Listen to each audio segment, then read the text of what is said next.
Ma'mur saloningga pul, chiqib telefon qilasan, xo'p? Xo'p, rahmat. Bo'ldi, nafas hozir manikyurga kirib siz oldingizga kiraman, bilasizda? Tushunmadim. Endi bildimni meni kechirmayaptilar. Ey san. Uzr. Tavba qildim, odamlarga nima bo'lgani? Tinchlikmi?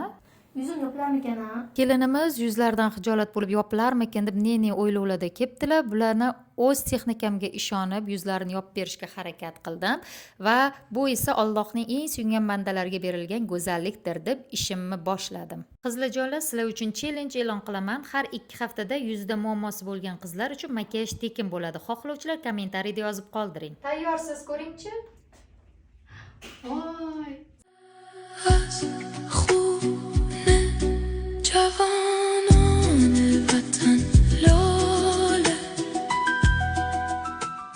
Rahmat, Nafisat opa, yaxshiyam akam olib kelib qo'ydilar, bo'lmasam ulgurmasdim. Nafasat style